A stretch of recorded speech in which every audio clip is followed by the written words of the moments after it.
Music for All is proud to sponsor Bandstand. At Music for All, we're about providing positively life-changing experiences. Join us with your marching band at Bands of America or with your concert ensemble at the Music for All National Festival. Students can audition for our honor ensembles or attend camp at the Music for All Summer Symposium, featuring the Sweetwater Director Academy, an amazing week of professional development for directors led by Dr. Nola Jones. Learn more at musicforall.org. Romeo Music is the leader in audio, video, music, and lighting technology for educators. With a combined nearly 200 years of experience, Romeo Music's subject matter experts understand the struggles that face teachers in today's music classrooms. With a laser focus on educational technology, Romeo Music provides a turnkey solution, everything from audio cables to on-site training. To learn more, visit www.romeomusic.net.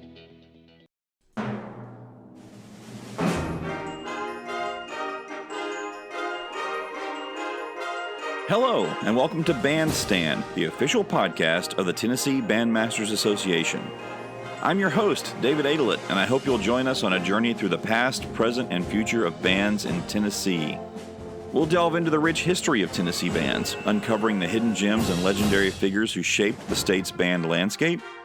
We'll survey the present, where you'll meet the movers and shakers of today, gaining insights from their expertise and experiences. And we'll gaze towards the future, exploring the exciting possibilities that await Tennessee's school bands.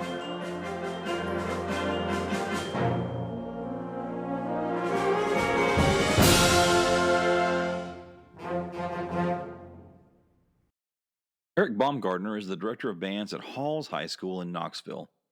Influenced by his parents and early musical experiences, he pursued a music education degree at the University of Tennessee, Knoxville. His time at UT shaped his career, where he was involved in all facets of the band program and learned from influential mentors like Dr. Julian.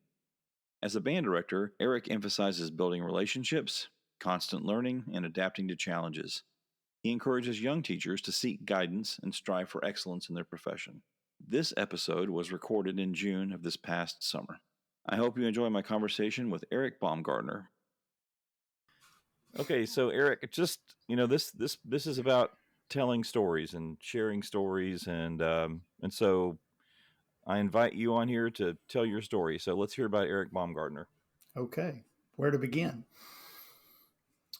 Sixth grade band. Okay, well, actually, or before, wherever you want. Yeah. So my wife always gives me grief when I start with my parents are from, but I do feel like it is a part of my story because my dad is from Hubbard, Ohio. And I always say this because we're in Tennessee and Baumgardner's not really a Tennessee name. It is now because I'm born here, and my mom is from Miami. They met in Nashville in a college you probably are familiar with, Trevecca.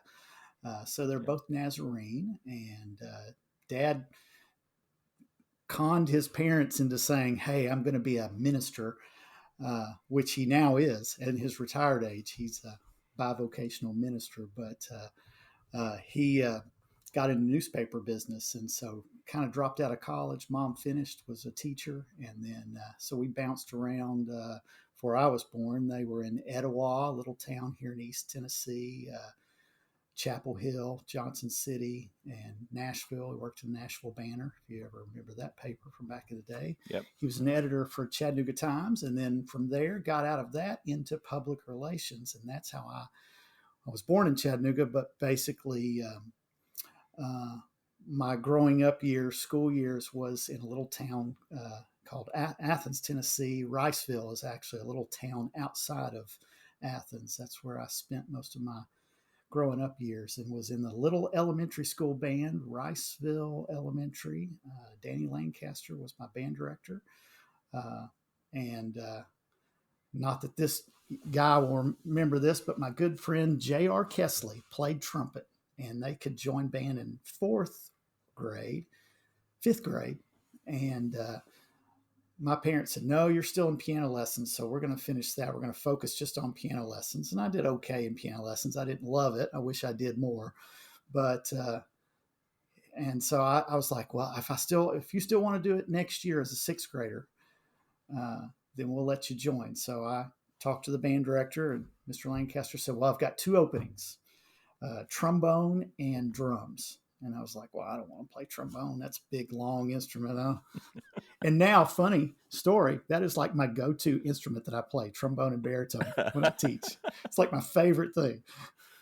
So anyways, but so I started playing percussion, and I was not a great music reader. Like I felt music, like my piano teacher was like, oh, you have such great expression.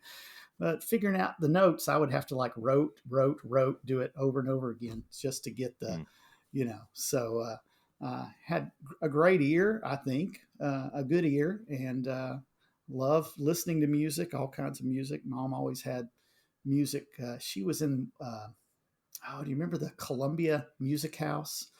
Where you could buy those. Well, we had records, and so like 1 penny or whatever. Yeah. So and then later, when I got older, I joined that, and I got the cassettes and the DVD CDs, and so I would pick that based on all my favorite drummers. But anyway, so. So let me ask you this: your parents both were in sort of outward-facing professions. Yes. With your dad as a newspaper person and public relations, and your mom as a teacher. How did that affect you and the fact that you chose to go into teaching and that sort of continuing that outward facing look? And so my mom was a teacher, not after I was born, she did not teach, which was sort of the way it was. And so, but she always talked fondly of her being a teacher, and was really into biology and plants. And so that's been a big part of my family as well. But how that affected me, Dad is very much a people person. He's 80 years old. He's done a little bit of everything through his life. Been on local school board, was a newspaper, public relations, was on a little bit of politics, local politics, and just was very active in our church in Athens there, and just was always serving and working on committees, but just somebody when he walks in the room, I think of sometimes these teachers and coaches that we've experienced in our lives, that they walk in the room, you kind of go, oh gosh, I hope I don't have to. My dad was not that person, and I hope I'm not that way either. Like when I walk in, I walk into the office at the school, the secretaries don't go, oh gosh, what's going to happen today? So I probably got a lot of that, just a lot of community. He's also a great writer, which I'm not, but and I didn't appreciate it at the time, but he is a fabulous writer, and that's kind of how he does his sermons now. He just really knows how to spin a yarn, so to speak, and so he just does a great job with that. Mom, very chop, organized, ran the house. She was the easy one. If you got in trouble at home, she would say stuff like, wait till your dad gets home, and I can remember Dad coming home and us just kind of chilling, and like we'd sit up and go, okay, Dad's home. It's kind of the way it was. Even though my dad is a kinder, gentler soul in his older age, he certainly was the ruler of the household. So I don't know if that answers that, but my parents in their different ways. And I will say this, big focus right now in our world is about reading and kids being able to read. We were getting books from Santa Claus and in book clubs and being read to, my sisters and myself, all the time. And so I think that was a big part of, and I wouldn't say I'm an avid reader. I know you are, because I follow you enough to know you, and I wish I did more, but I think that gave me a good head start on just being able to reading and comprehension, all those things. So I think in lots of different ways that was. I probably had some different influences outside of my family, if you want me to share those.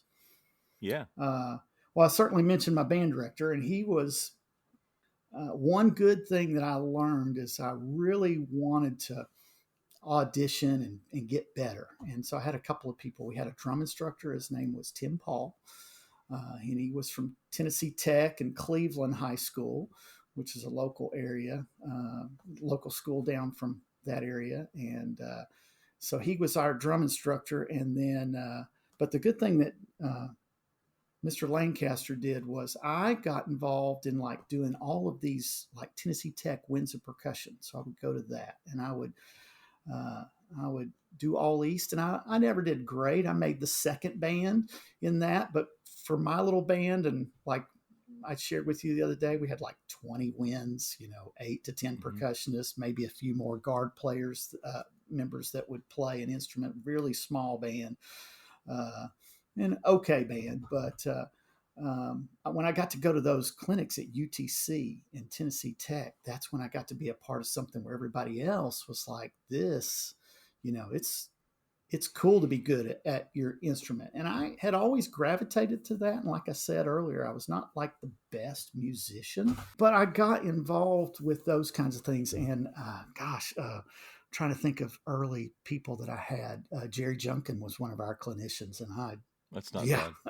and that was I think that was pre-Texas days. So he was an up and comer. And I might be wrong about that. Had the great legend John Painter.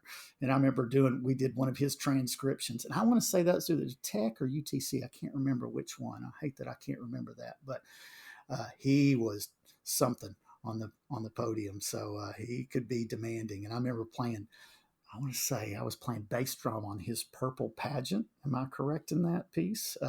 And he was like, this is how I want the bass drum played. And this is, I remember going up to him and shaking his hand and just saying thank you. And he was just, I don't know, those kinds of experiences like that. And being in All East, I had Tony DeAndrea was one of my clinicians one year at All East. And I really appreciated how he taught the group. And I just, those kinds of experiences kind of got me into doing band. I was kind of at my senior year in high school kind of going. I was really good at track and cross country. So I did way too many things in high school. I like to tell my students I graduated in the top third.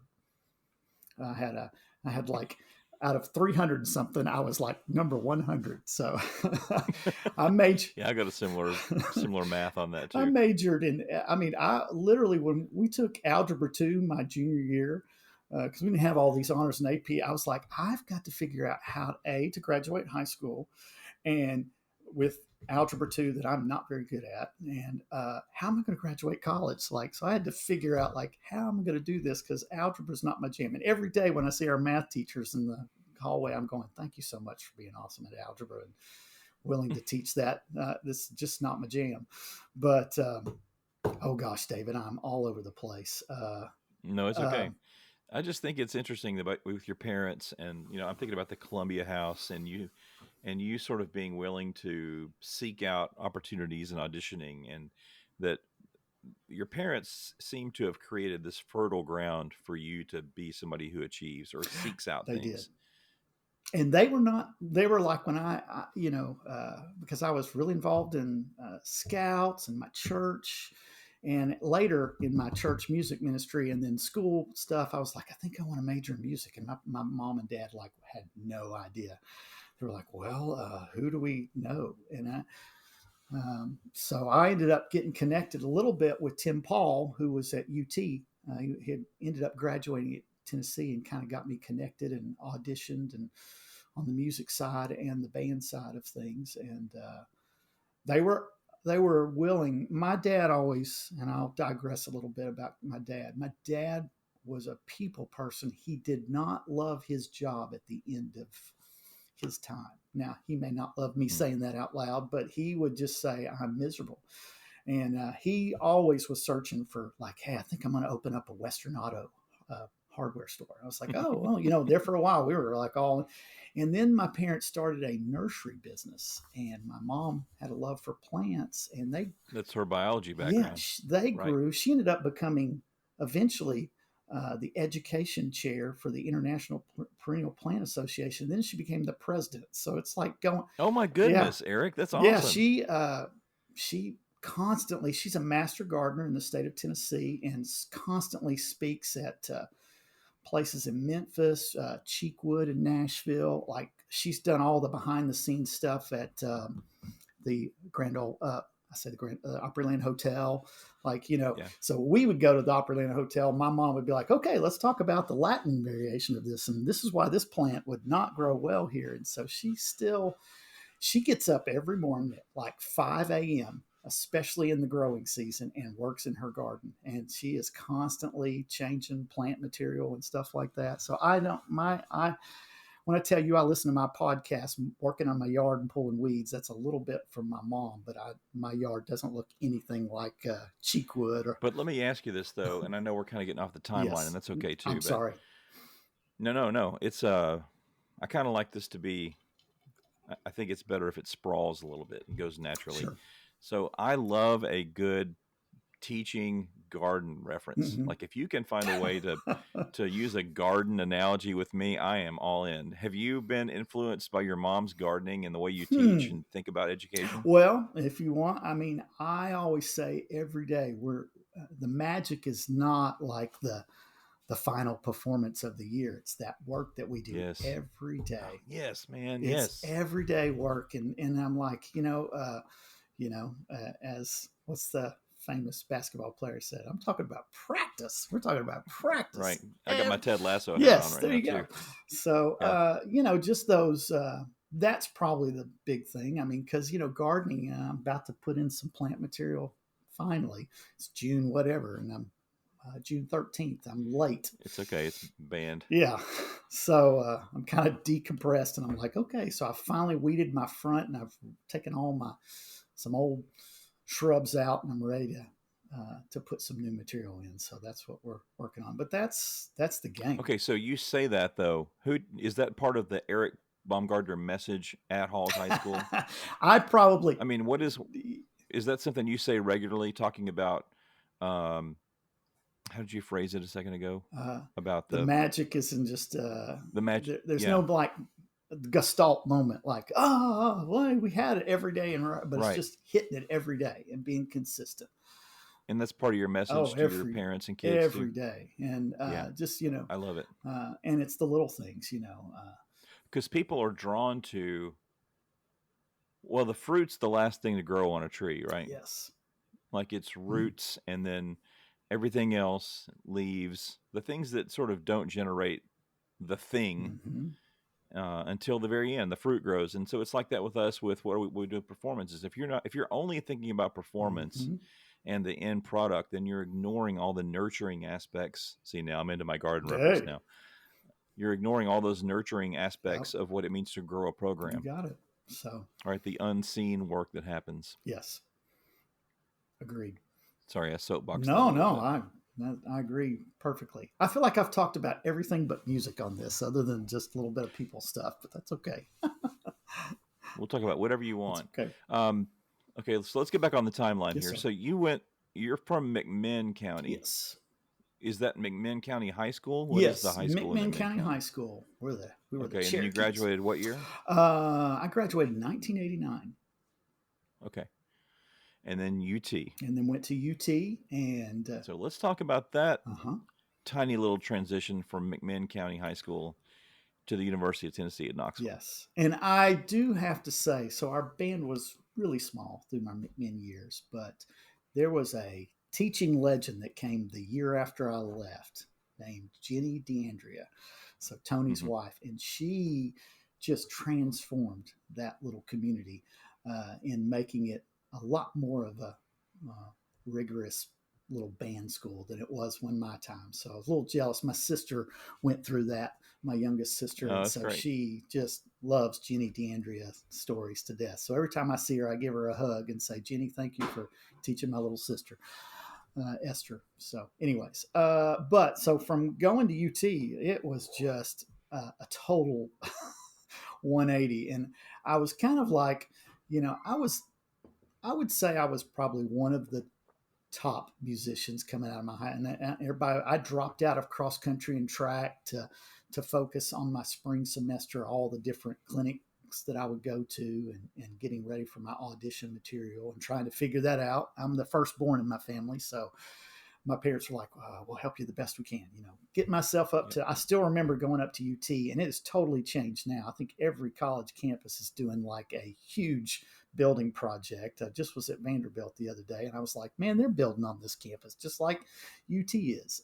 But when I went to that campus, it was like, golly, I'm like little country mouse in the big city going, just walking down the main drag of, Kingston Pike down that runs through the campus there. I was like, man, look at these tall buildings, and just feeling a lot overwhelmed, and had a lot of good college friends that kind of mentored me and looked out for me. And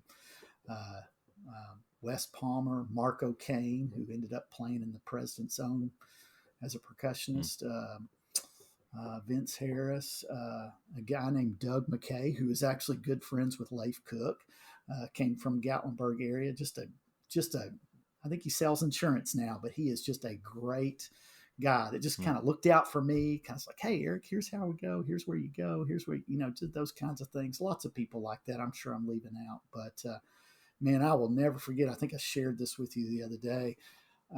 That first parade, we'd get out of the old band room and line up and march to the stadium. And there were more people in that parade than I'd ever had in any band performance in my entire life.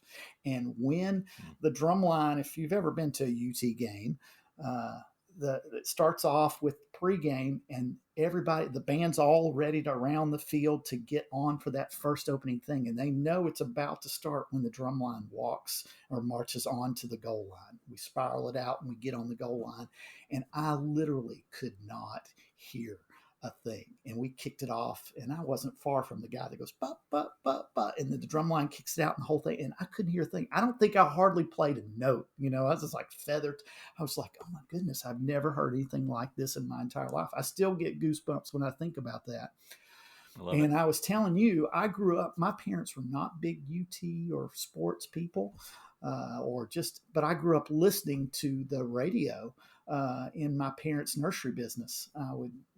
So Saturday was big plant business day. So we were, I was out there working in the yard, planting trees or helping move pallets of flats around in different greenhouses and doing all that. But I was listening to the UT Army game or the Rutgers game and listening to John Ward and all that. And it was like, man, even though it was my first time in the uniform in that stadium. And it's just the way it worked out. It was one of the coolest things ever to be a part of. Your first time to be in Neyland at a game was when you were wearing a UT band uniform. Even though I lived about an hour and a half away. But like I said, my parents, they just were into that. And I liked football.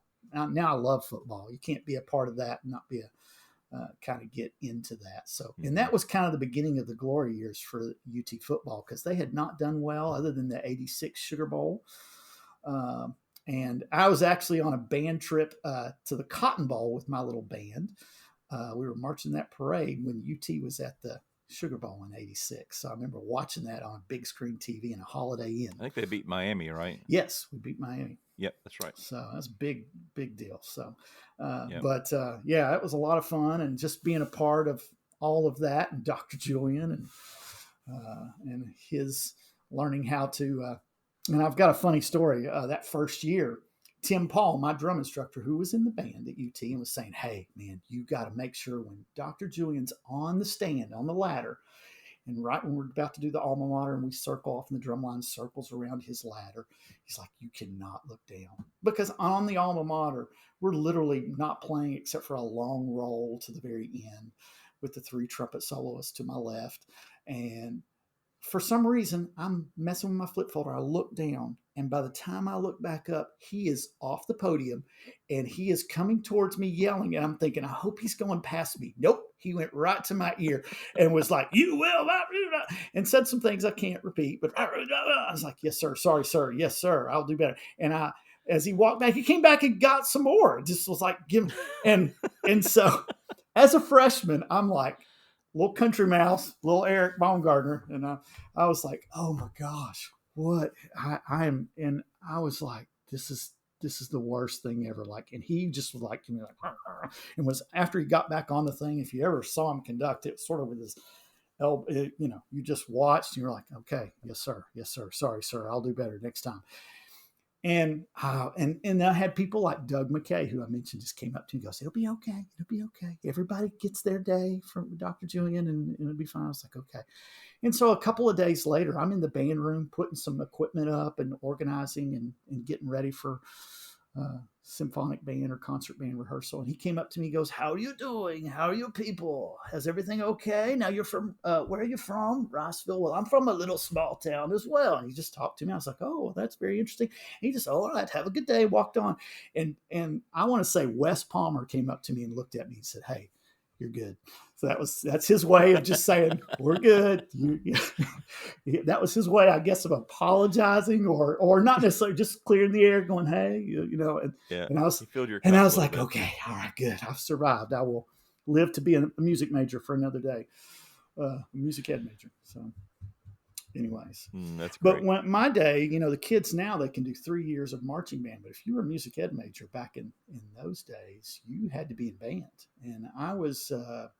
One more Dr. Julian story. I was in his last conducting class the year he retired. I ended up being on the 5-year plan because I ended up Same. hardly taking any classes in the fall, and our UT football band schedule was so busy. I tried to take a lot of hours at one point, and that just wasn't good. And I always played in way too many ensembles. I ended up playing in a small group led by Don Huff, trombone player, who taught me how to play trombone. Really taught me how to play trombone. And but they needed a drummer because 6 weeks into the small group, uh, you know, the heavy metal hair band drummer said, "Yeah, I don't think I'm going to major in jazz and studio music." So they're like, Keith Brown set me up and said, "Hey, here's how you swing. Here's how you do a little Latin groove." And I got to be in a small group with Don Huff, who's a local iconic legend, at least in this area and in the trombone community for sure. Had Dr. Leach she wasn't doctor at that point. She was my music theory teacher.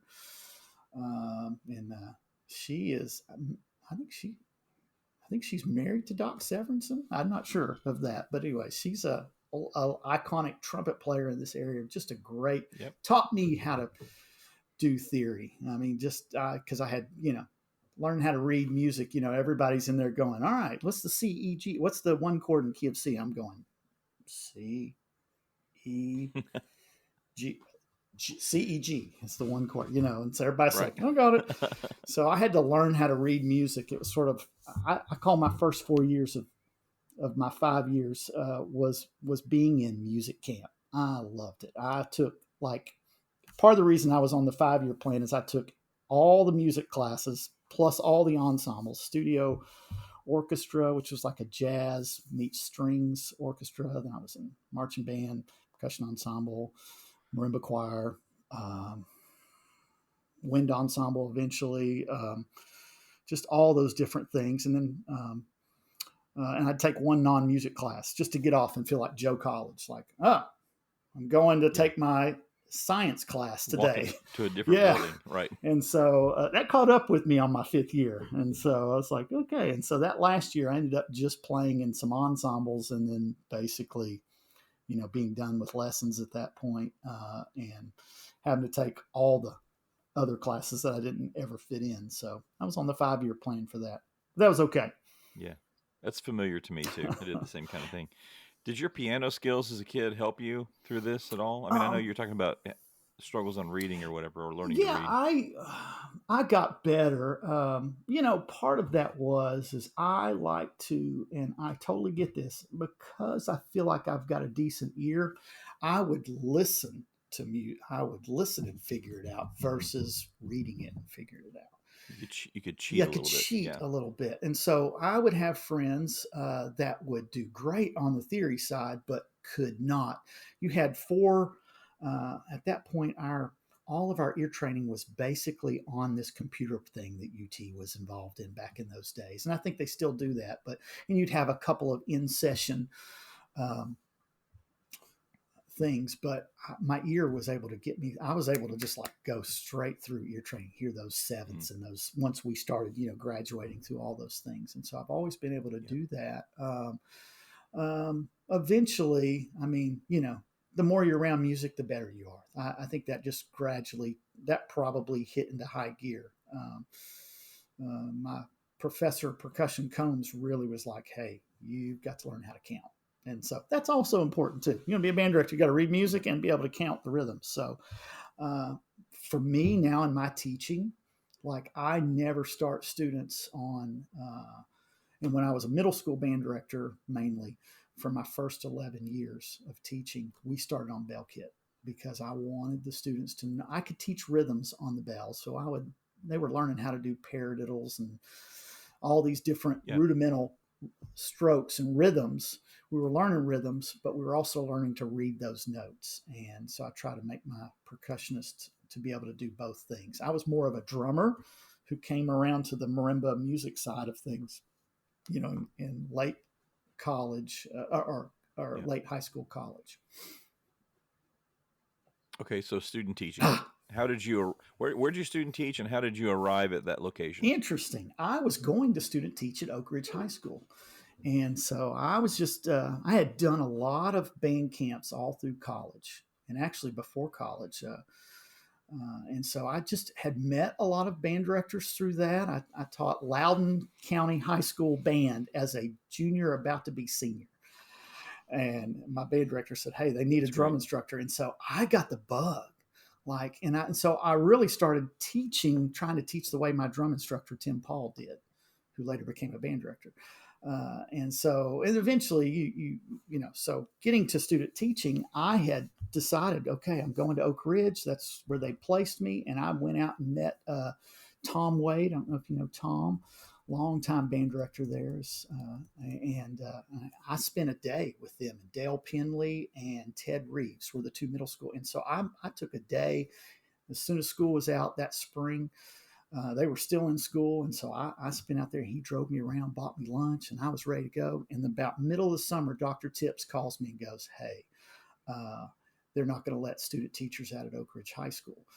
And I was like, okay, because they had so many student teachers and they were, if you know anything about that school system, it's one of the higher paying school systems in this side of the state. And they were like, we're paying all these teachers all this money. And so anyways, I ended up having the student teach, and it was a blessing. It was the greatest thing ever with Ken Jarnigan, who had longtime band director at Powell and actually had worked for 2 falls with the Powell high school band, working with their percussion section. And so Ken knew me and said, oh, this would be great. We need a drum guy. The student teacher can also do drums. And it was a rebuilding year. There were 86 students in that band.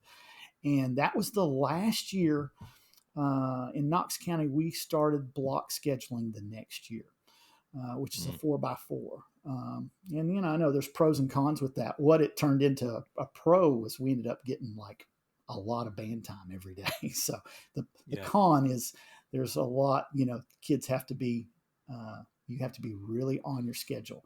So anyways, I'm digressing. But I got to spend the mornings at Cedar Bluff. And the cool part was, and I'm sorry, David, you're going to have to edit a ton of this. I'm sorry, I'm talking way too much. No, you're I've great. had too much caffeine this morning getting ready for this. I had Ron Rogers, longtime band director at Farragut. Well, you know Ron, just he's been on this podcast, and he's just outstanding. And was just and Ken and Ron were in, they were in S.L. Valentine's band, and S.L. Valentine was the supervisor when I got hired here. And so they were both in the Gibbs band about the same time. So anyways, they're both Ken's a baritone player, Ron's a trombone player, but just great band directors. Ken is what I would call the ultimate Pied Piper. He built that band the next year when I first started teaching. My next year after the student teaching, we had 86. That next year, the Bearden Band had 120 people in it. Oh, wow. He just built that into where they couldn't even wear uniforms by the second year after that, third year after that. They just ran out of the old, and so they ended up having to do something different.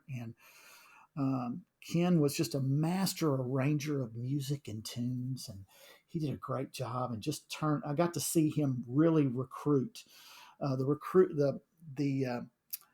The schools that fed Bearden was about to change. And so Ken, being a forward thinker, spent that whole year. We would go out to West Valley Middle School which is a school that now feeds Bearden, but it didn't at that point. And he was working that. He would go to Bearden Middle, which was going to lose some of those students, but we were still going to get some of those. And I got to work with them a little bit and got to see Bill Burke was the band director there at that point. And what were your takeaways from all that? Like what do you still use now that you learned? Well, Ken was very much a builder of people. He, in my high school experience, the band director and the football coach didn't get along. Like, those were two, and I'd seen that in other places. Like, the football athletics are going to do their thing and band's going to do their thing. Ken just totally breaks those walls down. Now, we had a legend coach there at Bearden that I didn't know at that point. I'm just a young guy. Bill Young had been a UT football player and was super. And funny story, Ken was just building those walls. In the very first football game, Ken looked at me and goes, I don't know how we get the football team on the field. And they're about to come on, and we haven't talked about it. And it's just one of those things that slipped my mind here. Can you go down there and talk to Bill Young? And in my mind, I've got all these years of experience where, like, you don't ever talk to the football coach. So I'm going to tell you, I was like, well, thank you, Ken. Thank you for having me do that. So I went up there, and I was like, Coach Young, I'm so sorry to bother you. He goes, oh, no, it's okay. We did not talk about that. You tell Ken when I point, you just have him play the fight song and we'll run on, and it's okay. And I walked out of that going, what in the world just happened? I just talked to the football coach before that. Cooperation? What? Yeah. And Ken was he just would talk to everybody. He would go up, and he told me this, and I would probably do this anyway, but it sort of fast forwarded it for me a little bit. He said, go talk to your custodians, talk to your secretaries every day. He said, absolutely, talk to that guidance counselor. And I still do that to this day. When I walk in the room, I walk through the back of the office around through the way it works. And I talk to the guidance counselors first. And, hey, Mr. B, how's it going? And what's, how's the band or whatever? And I'll ask them questions. It's not just about band, but I often laugh. I'm sorry. This conversation always comes back to band, but not all the time, but we'll talk sports, and other things. And I talk to the assistant principals. It's not a deal for me to walk in their office and just sit. I'm like, what's going on? Not much. And you're not there asking for something. Yes. You're there. Exactly. Adding some currency to your emotional bank accounts so that later on when you need something, you can ask. Right. And they're okay with it. And when I fight for something, a couple of years ago, we had a wonderful longtime principal. We had this, we call it the band barn now, but it was the football barn. That's where they kept it. And it was right behind the band room. Well, it was an eyesore, and he was going to tear it down. And I had worked my magic enough to go, Mr. Duff, we need that building to put all of our props. I call affectionately the smallest band room in Knox County. And this would be an asset. It's just right outside our band room doors. It's a small, and he was like, no, we're tearing it down. I was like, I will repaint it. We'll redo it. We covered it with, and I had to fight for that a little bit. And he was like, okay, I'm going to let you have it. I mean, they were all at the point to tearing it down. And I don't know that would have happened if I had a demanding attitude every time I walk in the office. Like, here's what I need. Here's what this is what the band needs. And if you don't do this, I'm walking. And not to say that, I haven't had that situation, but hopefully it's because I've been able to work with people. And you know what? I would say that's a little bit of my dad too. Finding ways to work with people. There we go. And then I would say this as well. I think that's another thing that I teach in our band room, because as I tell my students a lot is, your parents might vote for this candidate and that candidate. We have different political ideologies. It's also, we go to that church. We go to the church that's right over there. We go to that church. We're in this denomination. We're in that denomination. Or it can also be the socioeconomic. I can pay for all my band fees right now. Boom, boom, boom. I'm going to pay for it all. Yep. And Mr. B, we can't pay for a thing, and I think it's getting all of those differences together every day. And you know what? That's what a school faculty is too. You've got the English department focused on what they've got to get done, the math department or the coaches and all that. And I just try to be that person that walks through the building and go, hey, how's it going? Sometimes I can help them with something. It's very rarely, but I feel like, hey, I'm available. We're changing the way our school's working this year, and so I just tried to walk around and go, hey, is there anything I can do to help? Need some kids to help move stuff or stuff like that. Yeah. And those little things go a long way. We give a T-shirt to every custodian and secretary of every year. We do a band T-shirt theme, so we're already working on the T-shirt design. And I have 4 bajillion T-shirts in my world. It's just like, so back in the day, I used to be all crazy about how we're getting the T-shirt designed to make it look all like, what's the theme? How are we going to, and now I'm like, it's just a T-shirt. At some point, it's like a roof. When you put a roof on your house, you look at it when you pull in the driveway, but then after about 2 or 3 weeks, you're like, it's there.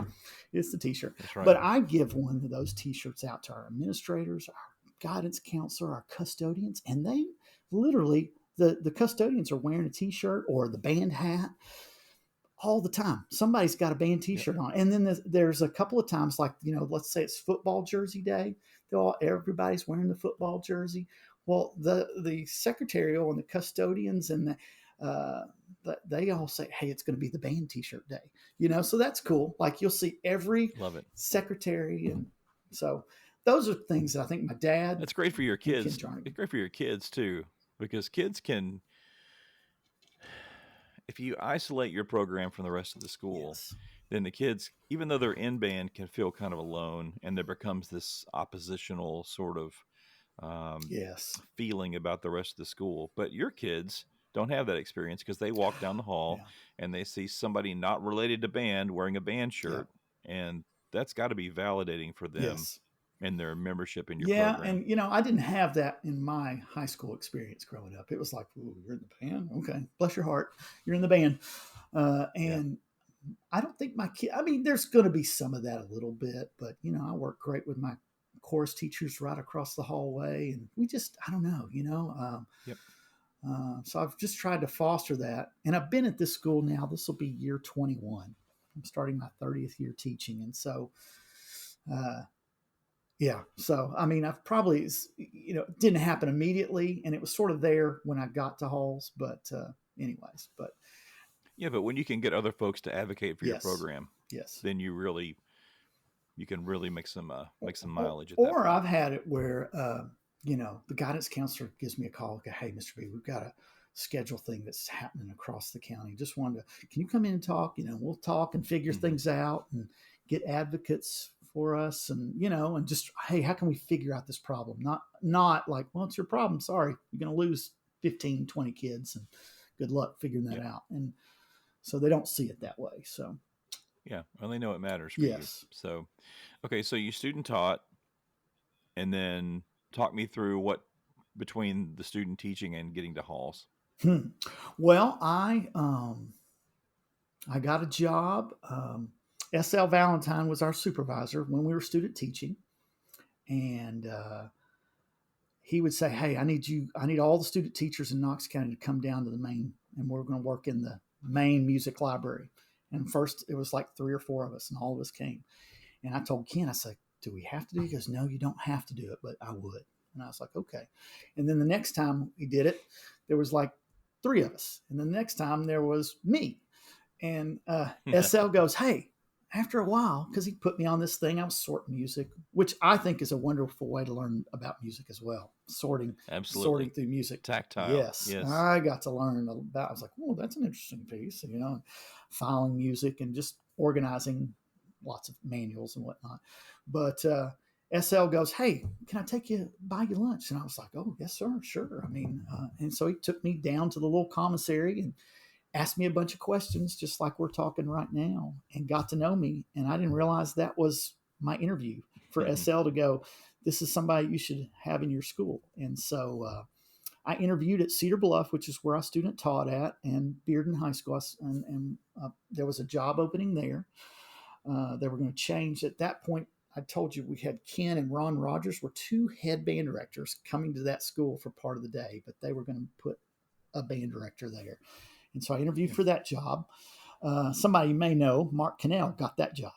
And then I went to South Dole Middle and interviewed for that job. And I went from the Bearden job where it was like educational, all these ed psych questions and like deep thinking. And I was dressed up and I was asking it was like an hour intense interview. And I thought it went well, but I was like, oh goodness, I don't know. And immediately I had to get in the car and go to another interview at South Dole Middle, where Dwight Christian and Terry Hogan taught. And neither one of them were there at that meeting, but the two principals were. And they'd just gotten off the golf course and they were going, okay, Eric, well, it's nice to meet you. You look nice. You know, they're sweaty and just coming off the golf. I'm in a tie. I'm like dressed up and, you know, I was like, can I take my jacket? Oh, sure. You know, and they're like, okay, so do you play those woodwind instruments well? I was like, well, yeah, clarinet was my minor instrument, talking on that, and, you know, studied with Gary Spurl and still played all through my, you know, young teacher, just doing the best he can. They're like, okay, how about those brass wind instruments? Do you know those? And I was like, yeah, trombone's my favorite instrument. I love playing that. Okay, good. Do you like the percussions? And I was like, you mean the drums? The percussion. I was like, yeah. I said, well, I'm a percussionist. I play drums. They're like, oh, that's great. They talked to me a little bit more. And then they stopped and they said, hey, did we say those words the right way? Percussions? And I was like, well, yeah, you did.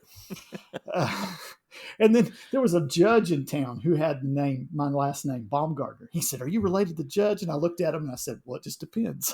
It depends. I don't know. It depends. Is there something I need to be worried about? And I was like, no, we're not related, but I said we could be. And they took me down the band room, beautiful band room. It's one of the last band rooms built in Knox City. And I got in the car, called my dad when I got home, and I said, I don't know. I felt really good about the first one, and I student taught there and know that situation, but but the second one, it seemed to go like 20 minutes and we were done. And literally a couple of days later, on my birthday, August 4th, SL called me and said, hey, congratulations, friend. You're going to be teaching at South Dole Middle School. And so I was like, it was cloud nine. So I spent 9 years there, learned a lot, learned how to teach. Dwight Christian was in his last 2 years of teaching at that point, and I didn't know that at that point, but, you know, he was just like my grandfather. But, you know, he had great ears and could work the band. And what a blessing. That's great. And really was. And his son, Joe Christian, great trombone player. I called him the Peyton Manning of trombone. He was just Mr. All-State everything as a sophomore, junior, senior. Just I don't think he was a drum major at UT, but just Mr. Everything. He's a lawyer now, and his wife is Megan Christian. So got to just always have kept up with them. And but anyways, and then Terry, just learned a lot about how to teach middle school band from them. And I really was the brass and percussion guy. And so I got to teach on this beautiful stage every day. And we may actually put one of our CPAs at that stage this year, but depending on they're making some changes with that. But anyways, that's a side note. But I spent a beautiful band room, and I spent a lot of time cleaning it out and working there, and thought forever I'd be the assistant band director. And my job was not to just stay at the middle school. So my day was based at the South Dole Middle School, but I floated to the high school every day. And it's about a 9-10 mile drive. So if you're familiar with that area, you may not be, and I'm sorry, David, I'm talking a lot. It's all right. Hope you can edit, but I'm sure you can. Cut, good. You need to hear all that. But South Dole Middle School and South Young High School and Doyle High School merged together in South Knoxville community when Knox City got out of the school business, so to speak. So when I was in college, Knoxville City had their school system, and then Knox County had their school system. And when I was in college, they merged those together. And so when I was teaching my very first year, Knox City would start students in 5th grade, 4th grade. So we had some seniors in high school that had been in band since 4th and 5th grade, which is that's 2 more years of that. But so Terry Hogan was the band director at Doyle. Dwight was the band director at South Young. He took over the high school job. She took over the middle school job. And my job, most every school in Knox County has a high school, middle school, and a floater. And so I was the floater. So I got the best of both worlds. I got to teach middle school band. And I mean, it was that first year too. Classroom management, how to, so I got really good at organizing on the front end. And so had the passion, had the excitement, still do, hopefully. But I, had to learn how to get in there and teach and how to take kids methodically through some things. So lots of lessons learned there and how to manage students. And it started with a really small program to where eventually by the time I left, we had 2 6th grade. It was not literally we started 160 to 180 6th graders every year. It was incredible. Crazy. And there's some good and bad with that. It's cool because I think sometimes band directors are like used car salesmen or car salesmen. It's like, hey, we've got all these cars, we got all these people.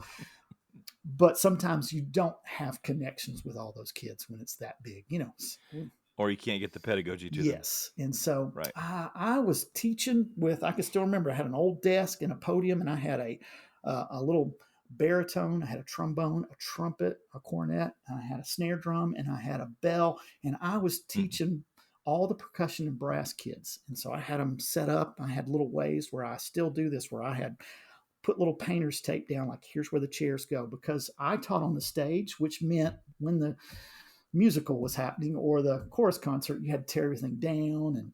And so I got to where I could recreate that setup pretty quickly. Did that for 9 years.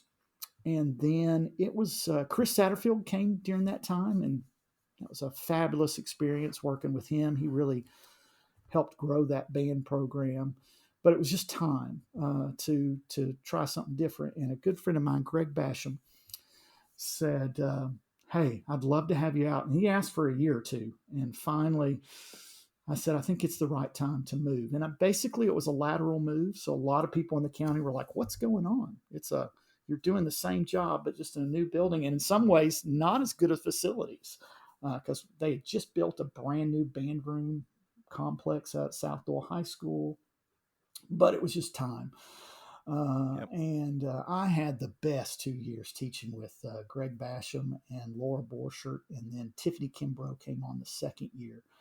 And, the middle school and the high school. So I had driven for like 9 miles, 10 miles every day to get to between the middle school and the high school, which is great for my sports talk listening and, just getting away, but not so good for the gas mileage. We got paid mileage for that. But where the middle school and the high school are on one campus.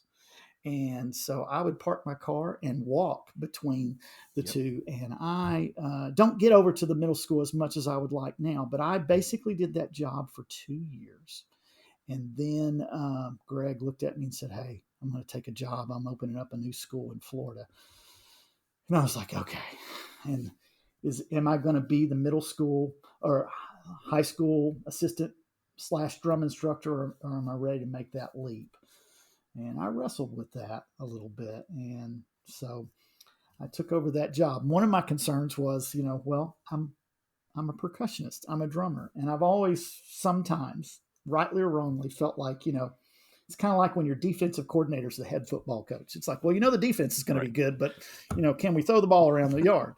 See, I think you guys that are clarinet and brass players and woodwind and brass players have a leg up on us sometimes. So I've had to work a lot about how to think about how I breathe and play and embouchure. And those things are, and like I said, I love playing trombone. So I'm always thinking about that and doing different things and picking up nuggets of different things like that. I think at this point I'm okay. I wouldn't call myself the greatest. I think it's working out fine. You got a great band. So that might be something to talk about too, because I always ask people, what is your advice to young teachers? And so I'll ask you that question, Eric, but I also want you to address the young percussion majors that have music ed degrees that are going to teach band. So can you answer that question a little bit and with that flavor? Yes. And, I don't think it's as much of stigma, but I think there was, maybe years ago. And I remember some of the band directors area that were percussionists that were band directors. And sometimes I was like, I don't know if that band sounds so good. So I never wanted that. Now, I do think I think the important part of college and your musical growth is getting really good at your instrument. And so I still try to, right on the other side of my computer, I've got a marimba in my house and a drum set, and I always play on it a little bit, especially during the summertime. I just play and get out my tunes and start working through some things. I'm going to play marimba at my church here in a couple of weeks, and so I'm just trying to keep my connection to that. So I think that no matter what instrument you play, I think being a great musician, or attempting to be a great musician, I wouldn't call myself great, but I work at my craft a little bit. It can also be motivating for you when you're overwhelmed with parent emails and yes, this and that and student drama. yes, Sometimes just going back to the roots yes, of why we decided to do this exactly. is reinvigorating. And so I still play a little bit. I was actually playing in the band room the other day before school was out. And the kids were like, Mr. B, I didn't know you could. I was like, I probably ought to play with them, for them, more than I do. And I used to, but you get older, you don't feel like you have to need to do that. But I was just messing around with something I worked on the night before, and they were like, wow, I didn't know you could do that. Or every once in a while I'll get on the drum set and I'll just play a couple little things, and they'll be like, I didn't know you could do that. I was like, well, I still got it. But I call my chops now are Sunday morning chops. I can play a little timpani and bells and triangle and tambourine and suspended cymbal. But anyways, getting back to your question, David, I feel like, we have a jazz band and I play trombone in that just about. This year was the first year I didn't have to play, but I'm constantly reading, listening, and looking at different things, how to teach something better. A lot of people in my formative years, like Mark Cannell and Ken Jarnigan, Ron Rogers, who were very influential. Easy to pick up the phone and call Ron if you've got a question. I did this past year for Concert Festival. Ron's just retired, and I called him, and I didn't want to. I know and he was so thankful I called, but I was on the front end going, I don't know if I should call him. He was like, oh, I'm glad you called. He is just a wealth of information. I took a Swearingen tune, James Swearingen, and I almost say it like it's almost like, it's a bad word to say. There was a time at UT, it's like, oh, we're so tired of, but guess what? If his music is so well done, and Ron just said, hey, if your kids loved it, I was just reading something, and we did this tune called All Glory Told. And I said, Ron, what's your opinion on it? I said, it feels really well. It's a good grade 4. That's where my young band is this year coming out of COVID. He said, Eric, if they love playing it and it's good, I'd say go for it and do this. And, a lot of people have poo-pooed his music, but he said, man, it's just great. And I was thinking, yeah, okay, so we're going to do it. And the kids were like, we love this tune. And I was like, well, that's, if they enjoy it, and we're not any good at it yet. So so he was a good resource. So I'm constantly, I've never thought of myself as somebody who knows all the stuff. And I know nobody does, but I think as I've gotten older the last couple of years, I've had so many former student teachers that still call me up and ask me questions. That's given me some confidence to go, hey, maybe I should, I've always never stepped up big in our leadership in our organizations. And some of that's just my own issue, but, my own, like, I could never do that, wouldn't lead that as well. And I'm not great at all the things administrative and all those things, but, I've had enough people step up and ask me to do stuff. So I actually finally at this point have joined one of our organizations just to be on leadership there. I've always considered myself somebody who leads from the back of the room, like, hey, let's talk this out. Why do you think this is, and why should we do that? And so we'll see how that goes. So I'm not, maybe that's just age and confidence, at this point. Well, that's a great message that you're modeling for young teachers too, that asking for help. Oh gosh. I worry about the young teachers that we're losing out of the profession, that, what did we do? What can we do to help them feel along the way like they've got a resource, like they've got somebody who's sort of been in the same path they've been before that can help them understand the situation, that people are available. You said, Ron Rogers is one of the most approachable people in our profession. Super. Anybody can call him and he'll be more than happy to go way above and beyond, as you would be for anybody too, sure. Eric. And, And I think people sometimes assume that folks will not, that they'll look down on them or not want to help them, but Yeah. it's completely the Yeah. opposite, because you've been Yep. there. You know what it's like. Yeah. And every band room every year is different. The kids, every year our band changes just because the seniors graduate and the new kids come in and new people step up. And Yep. and I say that in the vein of like, we tend to look at, and I probably heard this on one of your other podcasts, we get very competitive. I am Yes. super I've been the competitive, worst. but I'm also try to be super kind and try to be, we haven't been a lot lately, but there's been a couple years when we just missed making finals of COC by like tenths of points. And I'm like, but good job. It's, But success looks different depending on where you start. yes. I mean, it's not, again, it's not about the fruit on the tree, right? It's about the roots and what the process is like.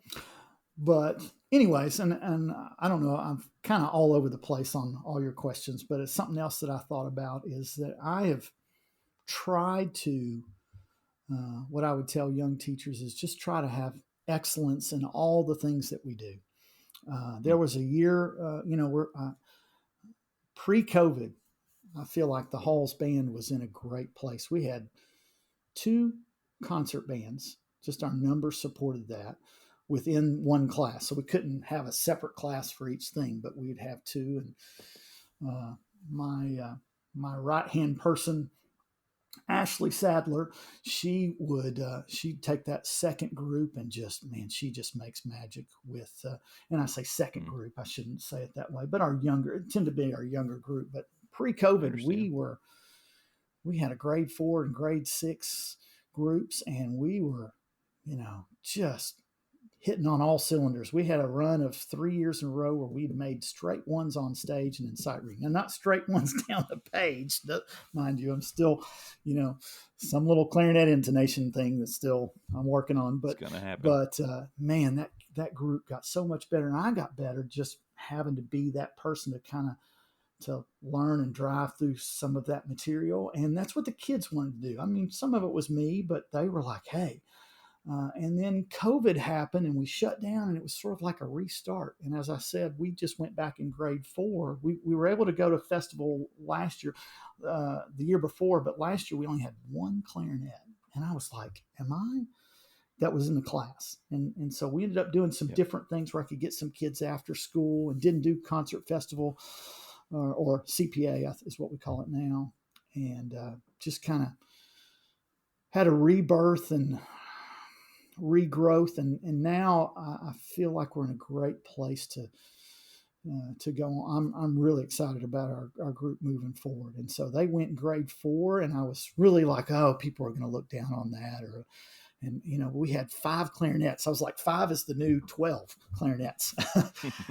And this year we've got 9. And so 9 is the new 24. So we're slowly building it back. Our numbers dipped last year below 100 for the first time since I've been at Halls. We had 87 total, and that counted guards. So we were in the 50s, and I just didn't make it about how big the band, going back to that used car, our salesman, like, hey, join the band, being the music man. Here we go. It's going to be fun. But just rallying around every student going, how can we make every student improve, kind of double down on that a little bit. And I think that's the lesson I hope people are learning through this and learn through COVID is when you face those huge giant obstacles that are sort of existential, you have to ask questions that will allow you to grow and thrive. You have to sort of look in the mirror and ask the tough questions. And it sounds like you've done that, and now you're sort of seeing the fruits of your labor with sort of just taking that hard look at what do we have to do now to get where we want to go. Definitely. And not back to the future, not let's get back to normal, but what is the best version of what we can be going forward? Exactly. Well, Eric, this has been great. I'm so glad we've had you on today. I love the story. I love the integration of your parents and your sort of development and the way you approach your job and your life. And just, I hope it's something that I think everybody in the state can learn is your story and how to go about your business. So thanks for being on. Well, I appreciate it. Thanks for listening to my meanderings and ramblings. Thanks for listening to Bandstand. Bandstand's mission is to build a stronger, more unified band community in Tennessee by fostering meaningful conversations about the past, present, and future of school bands in our state.